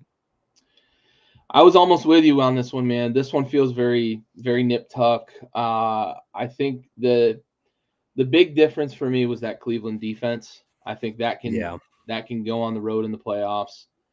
I worry a little bit about the stage for a young guy in CJ Stroud versus a guy who's been there in Joe Flacco. So maybe Joe can be a little bit of that kind of even keel provider for the Browns, because that's not a team that has a lot of playoff experience either, right? Right. But Joe Flacco does. He's won a Super Bowl, had one of the more historic runs in that playoffs that they ended up winning that Super Bowl. Maybe he can provide some of that, but I would not be surprised to get this one wrong, honestly, because Houston is a bit of a supernova right now. CJ Stroud is just unbelievable. He's from the fucking planet Krypton, it seems sometimes. And he's just going to continue to get better. I worry about the bright lights a little bit. I also know that Cleveland defense is something you can just put in a suitcase and take on the road with you. But again, like I said, you're not walking a lonely path on the island in this one, because this one, I waffled a bit on this one. No, and honestly, I waffled regardless, just because, again, like you said, he's seasoned. He's going to be comfortable in the postseason. That man's not going to walk in with nerves or jitters. CJ Stroud would be absolutely right to be terrified walking into that stadium. But to be fair too, and it's not to say that they're on the same caliber, but CJ Stroud has been on some pretty big fucking stages on his career. Mm-hmm. So I do expect him to be poised and to perform well. And I mean, he's had clutch moments already throughout the season where I feel like he's handled himself well under pressure. So I do feel like, to an extent, he's going to be able to turn this shit off and really kind of tune in. And shout out to D'Amico Ryans, because what he's doing is fucking incredible. Like, this whole year for him has been outstanding. There's a great clip that they caught last game of the season. He's standing right outside the locker room, and they just caught him in his moment, like reflecting. And he was just like, oh my God, look at this fucking scene. And he's smiling to himself, and he's just like, damn. And he looks up at the sky, and it's like, you appreciate that because it's him being human, right? But it's, it's been really awesome to watch. From everybody doubted the Texans at the beginning of this year, and now, they gave themselves a shot in the postseason. So impressive. Yeah, they were a 2-5 win team, right? Right. And then Ryan comes in. What's that? I said to y'all. Oh yeah, I've been riding with Houston this whole time. I haven't gotten off the boat. Right. But yeah. And I mean, here's one of those situations, Raul, where I think you're probably in the vast minority. Yeah. But you're also right, because look what happened. That was a Hail Mary from the get-go. Yeah, I just felt like they had a good pick with Stroud, and you guys had always spoke so highly of D'Amico last year with the Niners, so I knew that it was going to be good things. Washington. Yeah, exactly. They just didn't have the fucking tools, seemingly, right, to be able to do this. And even in that division that could be iffy, it was very competitive this year. But fucking hats off. And I mean, Ryans is probably, there's a few guys, coach of the year type thing. He's in there. I know Gary said he was his guy a few weeks ago. Dan Campbell's going to be in there. Ron Rivera. Like we have these. I had to. We have these scenarios and shout out. I mean, CJ Stroud's been awesome. I would point out that Cleveland is the 2.5-point favorite. Oh yeah. On the road. The script is there for Flacco to go into fucking Baltimore. I do worry about the lights, Big man. Football wants that. CJ Stroud seems to be the most unbothered human being, like, of all time. He's like kind of like Kawhi Leonard. He just like is sitting there. Yeah. I did see him dance once. I saw him dance. Splash, probably got a splash of the tism, like probably, So all over the spectrum. But I mean, it is what it is. I think this really could be the best game of the weekend, right? Like this could be. Yep. I mean, the Browns might go out there, play some fucking tough-nosed defense. And who the fuck would have said that in the preseason? That man, I can't wait to watch the Browns and the Texans in the postseason. Listen, one of you believed in the Browns. Was that you, Raul? You picked the Browns, right? To wild card? No, you didn't. That was Gary. No, I think you picked Pittsburgh. I picked. Did I pick the Browns? Okay, I think I picked the Browns because of Deshaun Watson's return.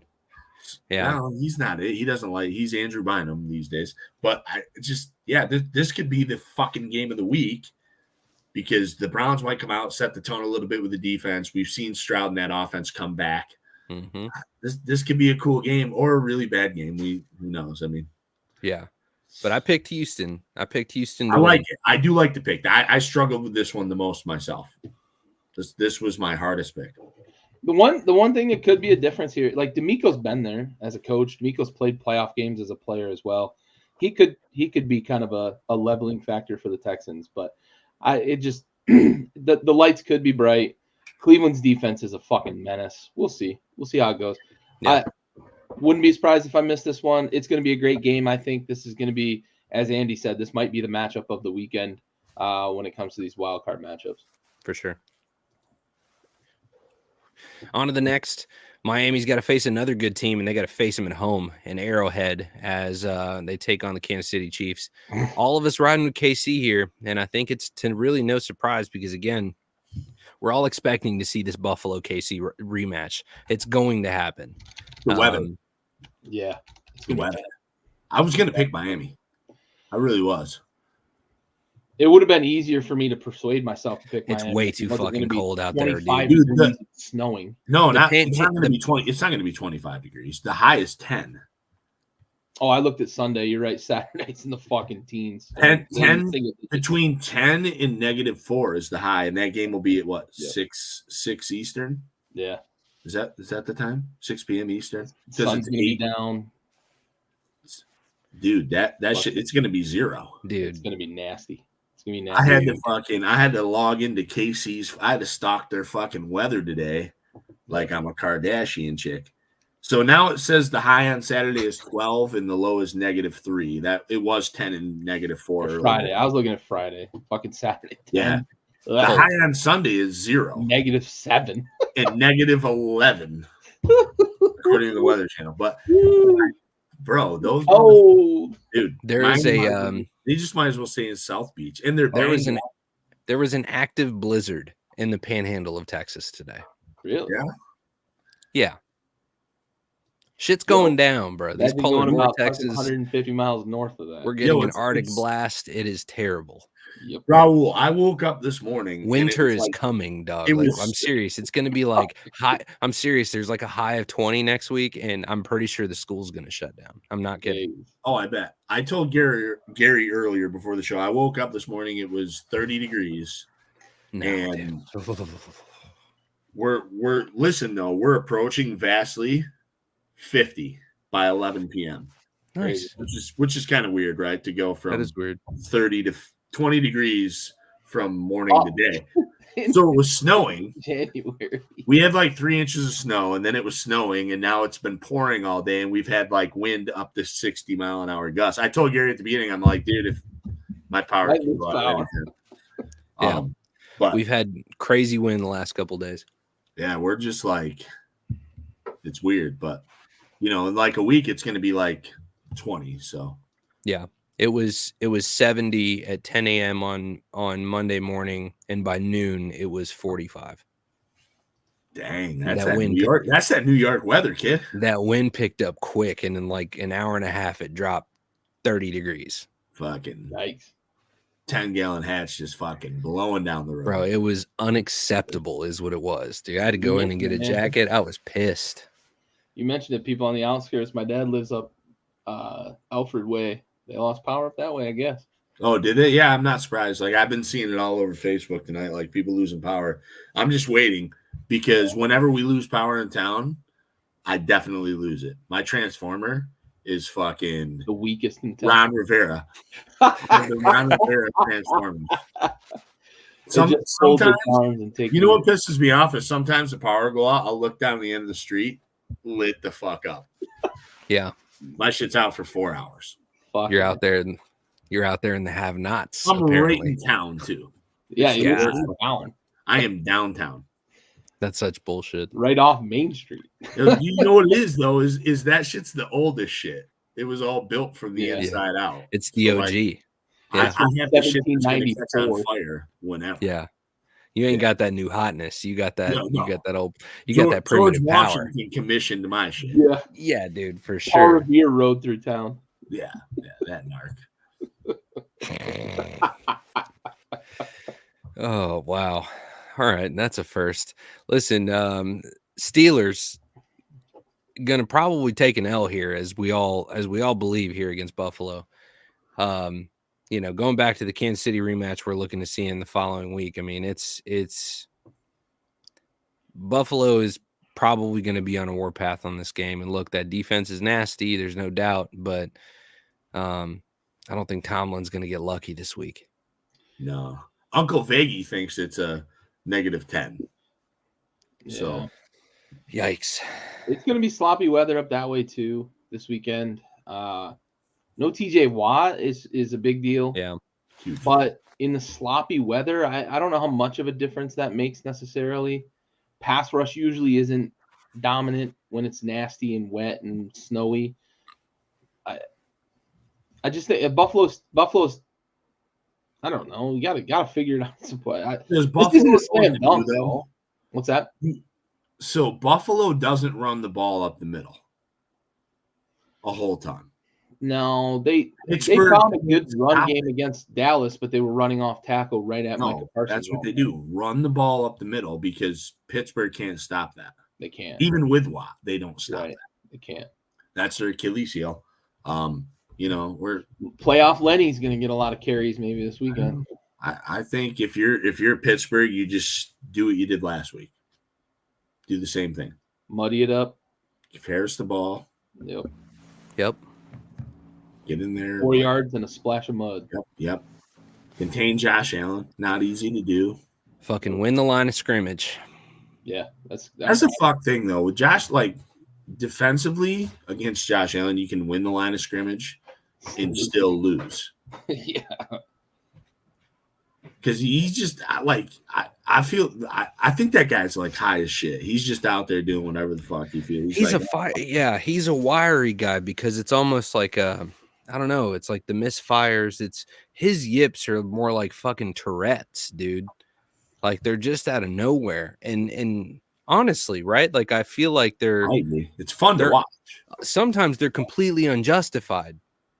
Like sometimes he gets the fucking yips and it's like, where the fuck is this coming from? You've marched down the field 80 yards and you can't throw a 10-yard pass to get the fucking first down for first and goal. My guy, get it together. He's been the worst and best quarterback in the NFL in the same game. He is his own worst fucking. But that's the thing. He is his own worst enemy. But he's also like the best quarterback on planet Earth when it's working. Like snap the ball, blackout, throw a touchdown, win the game, fucking buzzer beater good. Yeah. Bro, Senior clutch. He threw a pass the other night, and I don't remember which commentator was like, there's only 4 guys in the league that can throw that pass. And I'm like, there's one. We just watched it happen. Yeah. Yeah. Because like there's a lot of quarterbacks that can throw some really insane passes, but that one was like running left, throwing back across his body, throwing right. Yeah. But it was across the whole field. That's like 50 yards. Yep. Like you don't throw that ball. That's the dumbest thing I've ever seen. And it's like, oh, fine, it's a completion. Fine. He's one of one, man. He's one of one. He's a strange dude. He's one of one. Yeah. This is one of those games that they're probably going to ask him to do a lot with his feet because it's going to be sloppy. And he can do it. He can do it. He can certainly be that guy. I don't think it's a 10-point game, though. I think this is going to be a very sloppy, like 17-13 type game. Okay. That's interesting. Yeah. Flip, wrong one.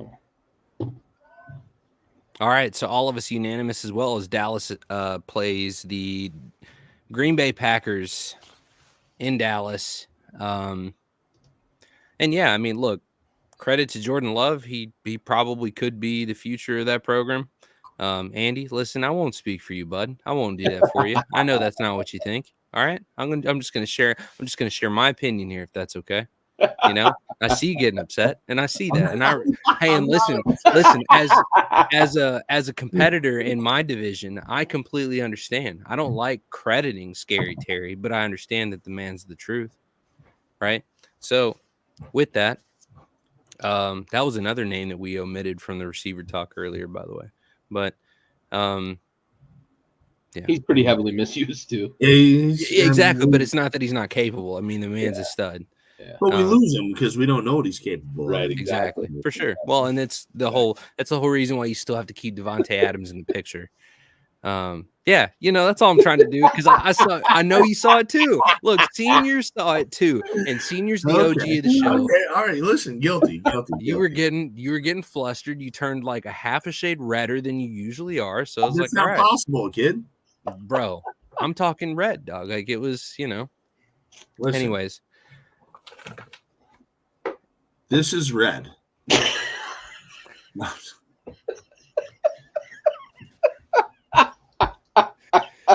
Fucking beautiful. Oh, well played. Well done. Listen, there's only one thing I really worry about for the Cowboys in this game, and it's Aaron Jones. If they're able to establish the run the way the Bills and the 49ers were able to against the Cowboys, this could be a game where the offense is going to feel the pressure to have to score quickly because they're going to have limited possessions. And I don't think the Cowboys operate in that fashion. They can score quickly. I don't want anybody to misconstrue what I just said. When they feel the pressure to have to score quickly and score every time they touch the ball, we saw what it did to them against the 49ers. We saw what it did to them against the Cardinals, who were able to dominate the line of scrimmage. If Aaron Jones gets going against the Cowboys, this could be one of those games where we see why everybody talks about the quote-unquote blueprint for the Cowboys: run at Micah Parsons, run at those edge rushers, because that's what Aaron Jones does well. He's a guy who runs zone runs very well, off guard, off tackle, at pass rushers. I don't know that they're going to get it going, but that is the one thing. If I'm on the Cowboys side, which I am in picking them in this game, if I'm going to be wrong about this pick, if we are going to collectively be wrong about this pick, I think it's going to be Aaron Jones having 22 touches for 160, maybe all-purpose yards, maybe 2 touchdowns, and Jordan Love is efficient off the play action, completes maybe 70% of his passes for a couple hundred and a touch, right? That's the blueprint for the Packers beating the Cowboys.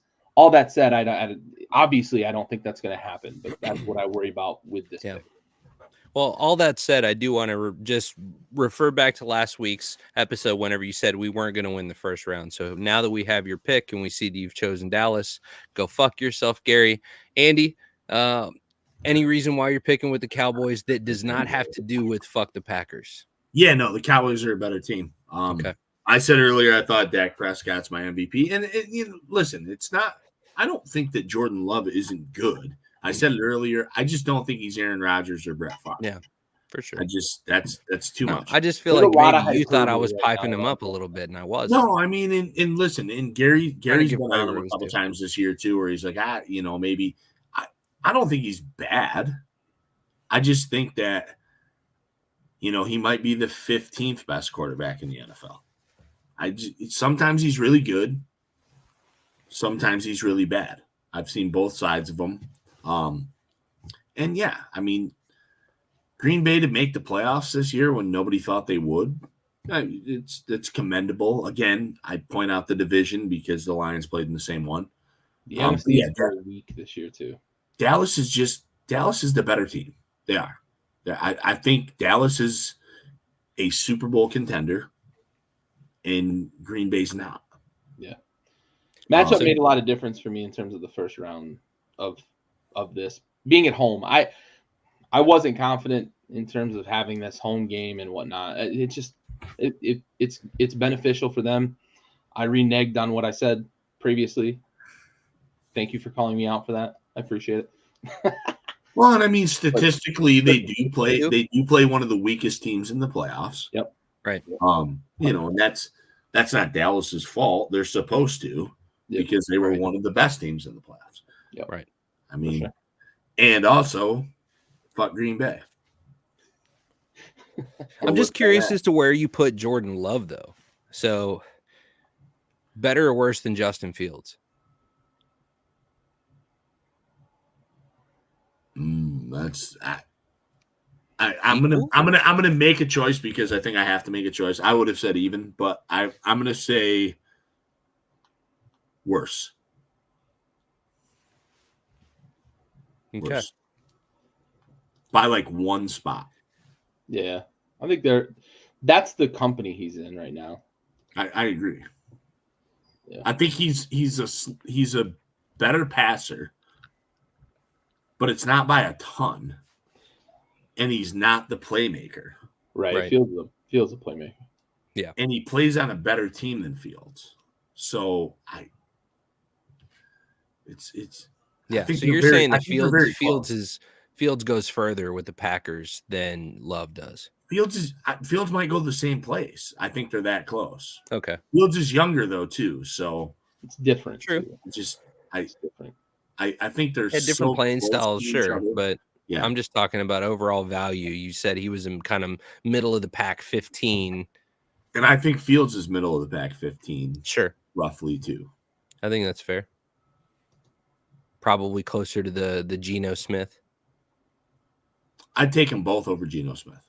Yeah. Yeah. All right. And Kirk Cousins. It's fucking disrespect, bro. All right. This is a tough one for me. Mode. I know, obviously, you're gonna ride with the Lions, but Stafford's the guy, but it doesn't matter.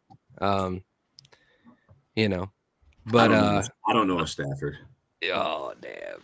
Yeah, he leaves him on red now. He's gone. Now, honestly, I think the Detroit Lions are just the better team. Period. There's nothing really. Yeah, they have to be. I mean, that's the big thing, right? They're the better team. What they are though is they are bad against receivers. Justin Jefferson, CeeDee Lamb, Justin Jefferson. That's the last three receivers they played against. And those guys had like close to 600 yards those 3 weeks. So that's not very good when you're playing Puka Nacua and Cooper Kupp. And yes, I said Puka Nacua first. As you should. Yeah. It's right now, absolutely.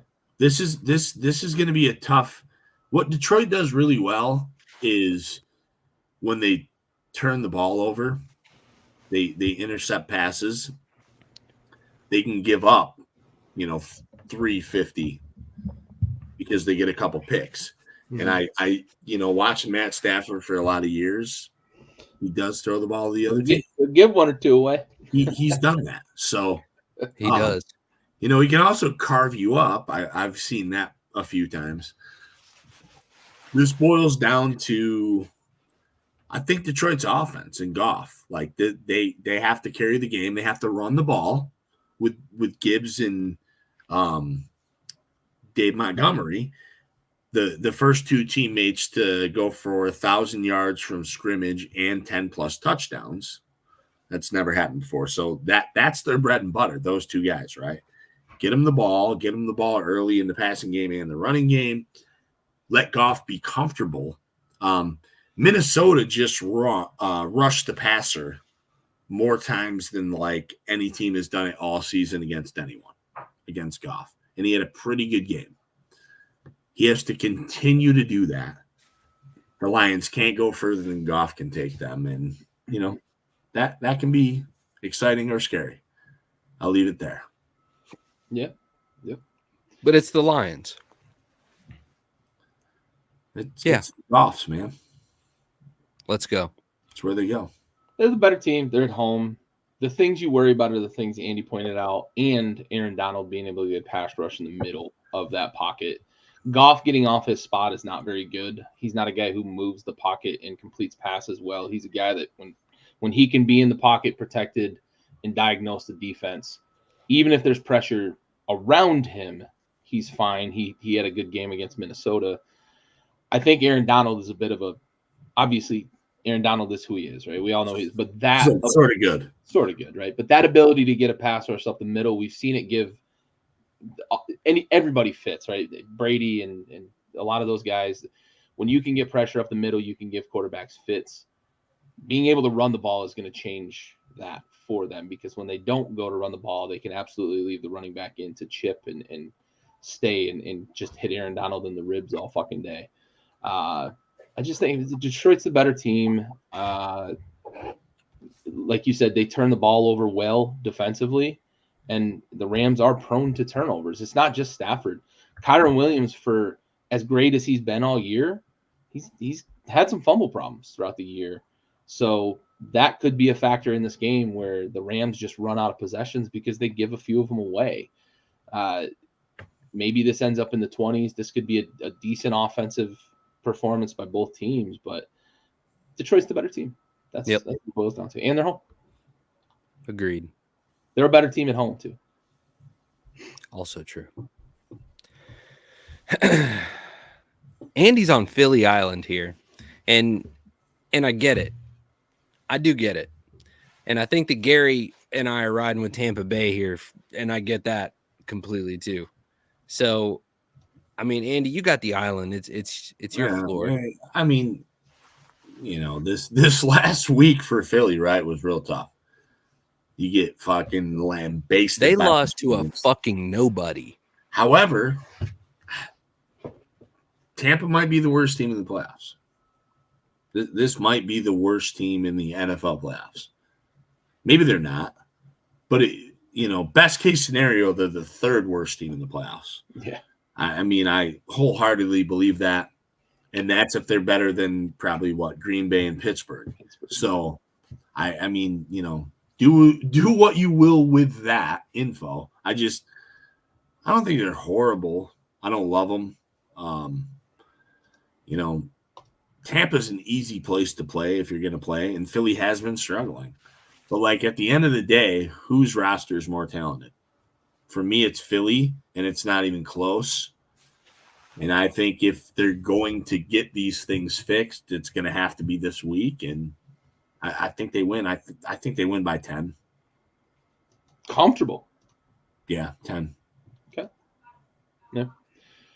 I mean, Tampa just scored 9 points against the fucking Panthers. Has there been any discussion about Jalen's hand as far as what? Yeah. Because that's throwing hand too. So it is. AJ Brown might be limited. Right. Still, even with those things, I think they're the better team. Yeah. There's no doubt that they're the better team. I don't doubt that at all. But I mean, these fucking yips we've seen from the Eagles is concerning, dude. And sure, maybe they turn it up when it counts. It's do or die, and they're capable of doing it. So I feel like the Eagles are the safe route here, but I just feel like they haven't figured it out, and I don't know that they're gonna. That's my pick. It's a lot more about Philly than it is about Tampa. Yeah. I look at what Philly's done. You can't come down the stretch the way they have and just suddenly flip the switch. Maybe it's, as Andy said, this is the right team to get if you're struggling like this. It's Tampa Bay. But we've seen Tampa play well at times. So, again, they're a bit of Jekyll and Hyde too, right? Baker's had some good games. He's had some stinkers. Mike Evans is an X factor on that side of the ball, and Philly has really struggled against the pass this year. Mike Evans could have a big day. Chris Godwin could have a big day. They've got problems at all three levels on both offense and defense, where it's missed assignments, it's mistakes, it's fumbles, it's turnovers, it's careless with the ball, it's just being disengaged. I don't know what's going on with that team, but they are not the same underdog mentality that they had last year. And maybe it is the coordinators. A lot of people have talked about Steichen and Gannon maybe being the most important two pieces to that team last year, and Sirianni is not. Maybe that's what it is. this pick for me was a lot more about Philly than it is about Tampa. I just think if I'm throwing a dart at the wall and trying to stick it to one of these teams, I think I can count on Tampa. As awful as that is to say, I think I can count on Tampa more than I can count on Philly. And I understand Philly's pedigree. They went to the Super Bowl last year. But I've seen it all year. I was saying it when they were 10-1. They're not the boogeyman. They might not even be a good football team. I floated that idea out there when they were 10-1. And they have stumbled so badly down the stretch. I don't know if I feel like Philly is a bad football team right now. And they might be. For me, like Tampa Bay is a worse football team. Like You're right. Like they have the 9 wins. One of those wins came against a quality opponent. Right. Like right. one. There's one. I mean, if you go back and look, I was just looking at it again for a refresher. They beat the Vikings. They beat the Bears. They lost to Philly by 14. They beat the Saints. They lost to the Lions. They lost to the Falcons. They lost to the Bills. They lost to the Texans. They beat the Titans. Lost to San Fran. Lost to the Colts.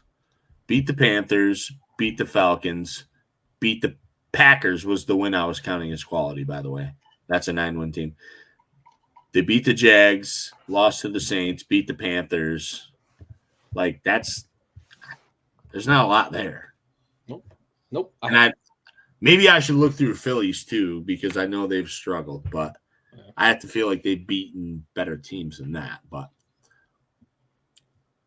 that's a shit show. Like I thought. They're both pretty bad. We picked on Dallas, Miami, and Detroit all year. The Eagles' biggest pelt might be the Bills. And, I mean, they got the Cowboys, but the Cowboys are on the road. I don't know if you call that a quality win because the Cowboys are that bad away from home. They lost to the Dolphins away from home. I mean, I would call it a quality win. I mean, yeah. They beat a 12-win team. But, I mean, the Bucs, fuck, man. Yeah. Let's see it, though. Let's see some Baker magic. I would love it. I would invite it. Yeah. I mean, any day that the fucking – oh, of course, man. This is, this is it. Is that a Bush apple, sir? Nah, it's an NA. Oh. Mixing it in. Cut it. Yeah. Mix it in water, bro. So we did. That's what I do on Tuesday nights. I'm surprised it's the first time you caught that. I've never had a Bush apple. I don't know if I like apple. I'd know people that say yes, but I do fuck with Bush apple. It's pretty good. I've never had it. I've had like 2 or 3 of them in my life. Every time I enjoy them. It's like bourbon. Like somebody will give me like they're like try like this fucking Jim Beam apple or like a Jim. See that I don't do. Like I think bourbon is sweet enough. I swear to God, dude. I mean, Bush apple just tastes like beer and apple juice. I don't know, but it's fucking delicious. I definitely had a Bush peach this year. Yeah, and it was, like a 5 out of 10. I just was really indifferent about it. Yeah, none of these are ever going to be like full-time drinkers for me. It's just like a once in a while, fucking have a treat and have one. Yeah, when you got your nails done, you're like, yeah, dude, fucking girls' night. Come on, dude. Hey, baby. Anyways, let's get on with the fucking program. Shut up, mode. 2 buys and a lot of golf. Listen, we needed to talk about the bye week. No, I'm just kidding. But I think all in all, the entire shakeup of both NFC and AFC has been chaos from week 1 to now.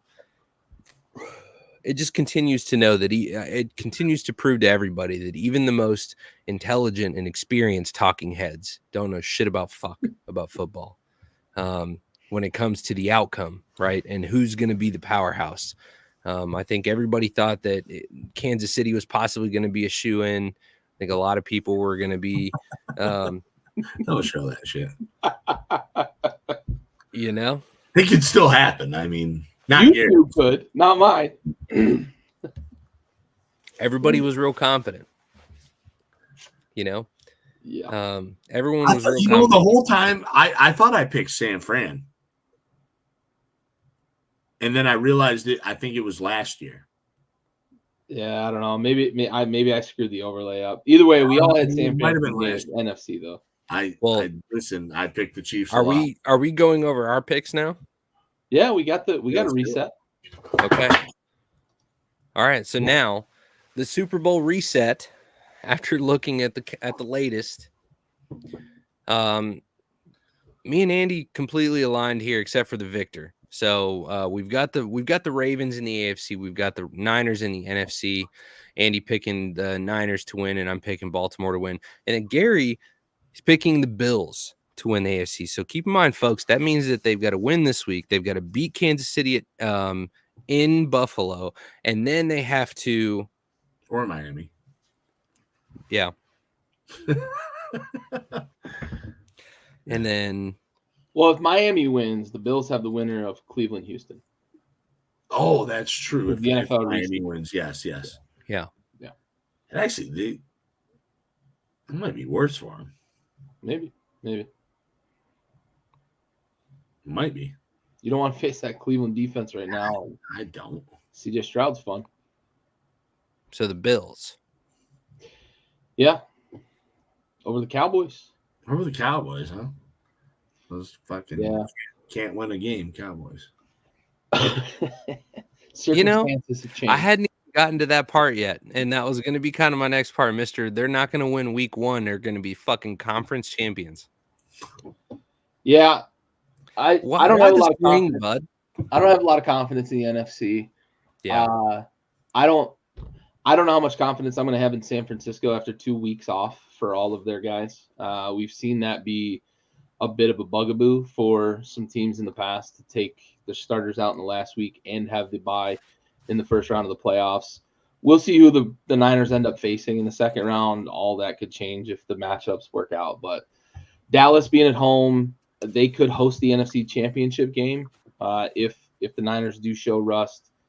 And we've seen the Niners, they had a 3-game losing streak, and they weren't exactly losing to like the cream of the crop of the NFL during that losing streak. And we've seen Brock Purdy look like Mr. 265, right? Like, it's just one of those things that circumstances have changed for me when it comes to the playoffs. I think the Bills are playing overall. I think the Bills are playing really good football, probably the best football in the AFC, considering the Ravens sat everybody last week. Josh Allen is like I said, Clark Kent or Deputy Doofy. But it feels like there's something going on with both of these two teams, and I'd love to see a rematch of the 90s when the Cowboys went back to back. And I don't know, man. It's a feeling. I got Buffalo winning it all, man, circling the wagons. I can't really point to like, here's 3 points why my pick is the most relevant, because you guys picked the 2 best teams in each conference, right? Like, they're the 2 best teams for a reason. We went the safe route for sure. Schedule. Well, I talked about it in chat too. I'm not saying that. I didn't enjoy doing it. I'm not saying it's the safe route. I'm saying you pick the 2 best teams in each conference. No, but it is. I mean, it is the safe route. Period. I mean, I think we both already had San Fran, though. Correct? Yeah. Like prior to the season, we had already picked San Fran. We all did. I had San Fran winning. We all did. Okay. Yeah, so as well. So I mean, that's part of the reasoning for me, obviously. Yep. Baltimore is just proven to be a buzzsaw. I don't know if a team in the AFC can beat Baltimore. I don't. You have your reservations about the NFC. I have my reservations about the AFC. Right. Like, I don't think I don't know. Like, for Buffalo's biggest obstacle for me will be, can they get past the Chiefs? If that's what's laid out. And Buffalo to me is the team that can beat Baltimore. They'll have them at home if they do play KC. Yeah, they will. But, like, I think Buffalo is the one team that might be able to beat Baltimore. You mentioned not knowing if a team can beat them in the AFC. I think that, for me, the Buffalo-Baltimore matchup is all about Josh Allen versus Lamar Jackson really is what it boils down to for me. What a fucking great game that'll be. I don't know, man. I do think they're the team with the best chance against Baltimore. I mean, I like Baltimore in the matchup, but sure. Yeah, it's going to be tough, man. And San Fran, I seem to have unlimited faith in them. I hated my answer, honestly. I really wanted to ride with the Cowboys. The answer is no, and that's why Mahomes threw his fit about the offsides against the offense. That's why. Probably not senior, but like I haven't doubted the Chiefs all season. I'm not going to start today. Yeah, right. Because as soon as I do, they're gonna fucking just run the gauntlet. They're gonna win the fucking Super Bowl. Yeah, they're gonna go and leave motherfuckers staring at their confetti. Shit. I've been saying it all year. It hasn't come true yet. We were saying it a lot in the beginning of the year. Like it's not if they get it right, it's when they get it right. And they didn't get it right, but they still fucking win their division. That's a bad division too. It is, but it is what it is. Yeah. Well, there we go. So, Bills, I've got the Ravens, and Andy, you've got the Niners. There you have it. We're all apart here. Yeah. Cute. I should have picked the fucking Cowboys. Anyways, Ravens Niners, man. Remember the last time we had the Ravens Niners? There was nothing crazy going on there. No, not at all. Not at all. Stable power. Yeah. City of New Orleans was calm. Yep. Hey, shout out to NYSEG, though. I haven't lost power yet. Yeah, just give it time, bud. And give it time, bud. They like to wait until you go to sleep. Oh, yeah. It definitely will happen in the middle 2 a.m. It did a few weeks ago. Yeah. For no fucking reason. Yep. I'm just like waking up like, what the fuck? We thought about getting one of those smart beds, and a buddy of mine was just telling me the other day, he said, you know, I love my smart bed, but whenever I go to, he's got one of those, I don't know, sleep number things. And so he was saying that whenever the power goes out, he has to reprogram it. It resets to 0, so it wakes him up. And so, yeah. So and so he said, even if it's like, if he's sleeping and it's in an inclined position or whatever, it'll lay back flat. But like even the inflation and softness, thickness of it or whatever, all of it will reset back to 0. Just starts fucking long. Imagine you're having that dream where you're falling and the fucking bed just drops hard. Yeah. The bed just assists you in your nightmares. Listen, I'll tell you right now, I have fucking your boy has the sleep apnea, so I got a fucking mask, right? Bane. You have a CPAP, dog? Oh yeah, dude. That's amazing. I've had that shit for years. It's the greatest thing ever. But obviously that bitch shuts off if the power goes off. So like you're all of a sudden it's just not. Well, it's not even that. It's just something different has happened in the pressure of the air. Yeah. So like, and on top of that, my wife's fucking work computer has like a battery pack to save it from fucking up, and it beeps and shit when it's. So yeah, it's no good. Listen, the mask fails, and you just go back to like slowly dying all night. I mean, technically, yes. Yeah. I mean, I'm not. There's no lies detected in what I'm saying. I'm just. Listen. The thing is with the like sleep apnea is like, for me personally, I didn't even know it was happening. Yeah. I had no idea that anything was wrong. I just slept through the night. I thought. Yeah. Yeah. Shout out to all you people. Listen, you motherfuckers out there watching, if you snore, you got sleep. Oh, dude. I've been thinking about it. Change Quick your life. story about sleep apnea, man. My bunkmate at fucking boot camp had like the worst. He would stop breathing. Yeah. And you would notice it because he snored like sawing a fucking tree to the ground. And then he would just stop breathing for long periods of time, like 30 seconds. And then he would like, just when he would breathe, it would be like, and you're like, is he fucking dying? Nah, he's fine. Holy shit. He's good. And then you go right back to sawing fucking wood. I don't know why. It's just I've seen videos of it, of like the sleep studies and stuff. It is the funniest shit I've ever seen. Just watching, it's like, I don't know. My wife a few years ago started showing me videos. Oh, really? She was taking, yeah, and I was like, no way, because like I have no idea it's happening. Like what you're describing though, it's like you're just like choking. Yeah. That's what it sounded like with him, man. I was always tired. Like I'd be tired all day long and not know why. But yeah, you were sleeping like shit. Well, because you're fucking dying. Yeah. Yeah. Because you just lost fucking 36 hours of your life last night. What happened? All right. Well, listen, if you snore, get a CPAP, and that's just a word quick of health from all of us here on the Blitz. Yeah.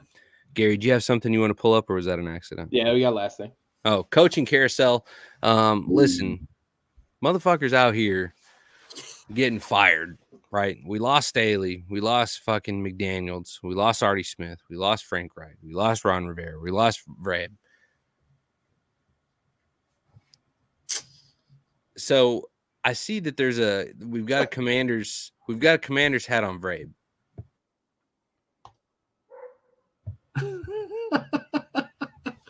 Who the fuck did that? Pray tell. I want him. I think he's a great coach. We talked about it early in the show in terms of him being let go. I think he's over the last 5 years. I think he's done the most with the least in a lot of ways. Maybe not across all coaches altogether. That'd be something we'd have to get nuanced about. But I think the Titans have had a subpar roster for a lot of the time that he's been the head coach there, and they traded away AJ Brown for, I don't know. Yeah, they didn't need him. He's on the dollar. Like they've actively been hamstringing him, yet he continues to win games. He continues to be competitive in games. I think the number was 7 one-score games that they lost this year, which we all know, like those are kind of like you can flip a coin, and if it comes up heads 7 times, you're a playoff team. If it comes up tails 7 times, you're picking in the top 10, right? That's how the NFL goes. I love what Vrabel can do. I love how motivating he can be. I love that he's been able to do the most with the least, in my opinion. All that said, I know he's going to the Patriots, but so be it. I want him in Washington, though. Confident? You're going to get Ben Johnson for $15 million. Jesus Christ. No, this dude really came out and was like, give me $15 million. Flat out. Pay me top 5 coach money. It's, you know what it is? It's because he doesn't want to leave. Like, he's throwing the fucking thing. Like, if you give me, here's my stupid number. If you give me way more money than I'm worth, which maybe somebody fucking does. Maybe. I just the funny shit, and I shared this with you guys, I think, is Aaron Glenn of the Detroit Lions, the defensive coordinator, who sucks. Dude's not good. He's a terrible defensive coordinator. Was voted the best defensive coordinator in the NFL by the players. Like, how the fuck does that happen? How do you play football and you don't know? I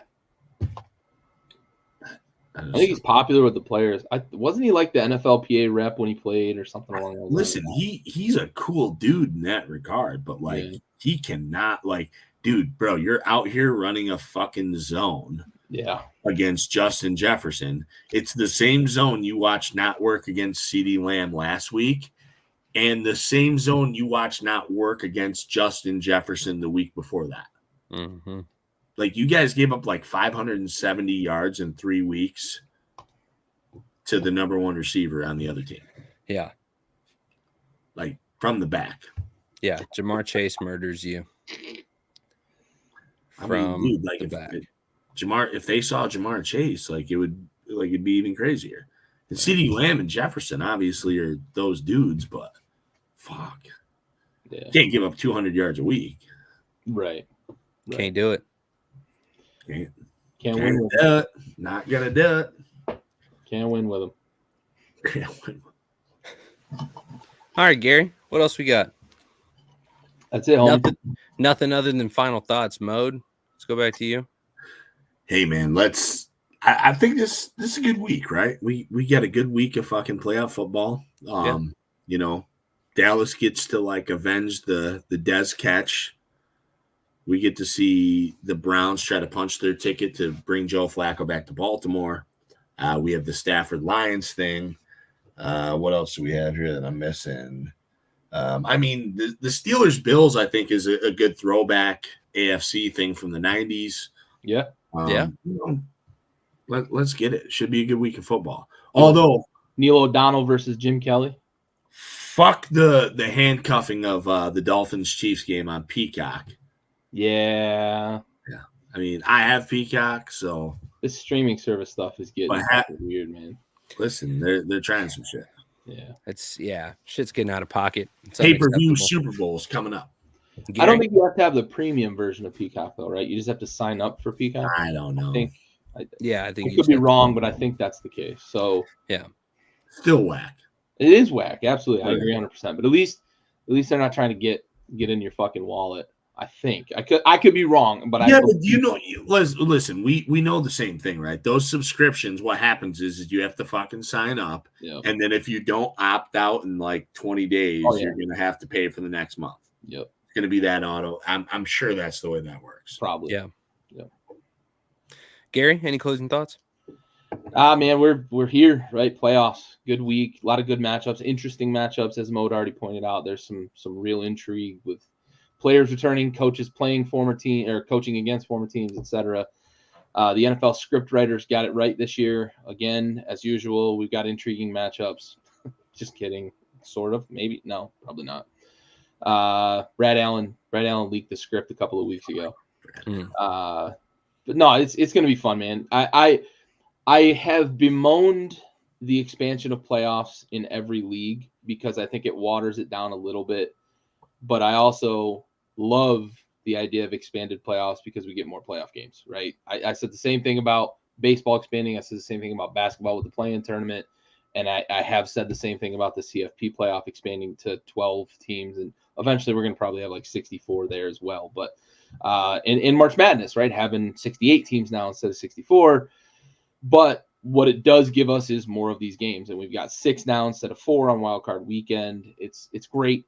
We have more matchups, more intriguing matchups. And week 18 was fucking exciting because there was like a dozen teams that were still in the playoff hunt. And we don't usually have that at the end of the season. So love it. Love that we've got a stacked six game schedule this weekend to kick off the playoffs. And like I said, some intriguing matchups that should be fun. Hundo peasy. We made it to the postseason, boys. And you've seen our picks all the way up to the big game. The big Super Bowl. So we'll see whether or not we know what we're talking about. Likely, we don't. So you heard it here first. My Super Bowl picks this weekend. Listen, all it's going to happen, Steelers are going to pull out a Super Bowl win, and we're just going to be sitting here stacking rocks on our dicks, as Mo has so eloquently said before, in the chat before. God, one of the most, stacking rocks on our dicks. Yeah, dude. Anyways, it's a good quote. It's a great quote, and I'm glad you said it. And the context in which you said it was perfect. You know, you deserved it. The ball don't lie, so the better team won.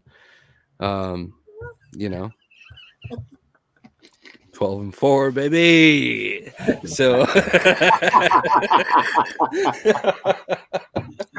anyways, from all of us here at Backyard Sports Media, we appreciate you guys tuning in to another episode of Backyard Blitz, brought to you by Backyard Sports. Be sure to tune in next week as we go over the Super Wildcard weekend. You know, it's crazy because it says super in the name. We'll see you next week.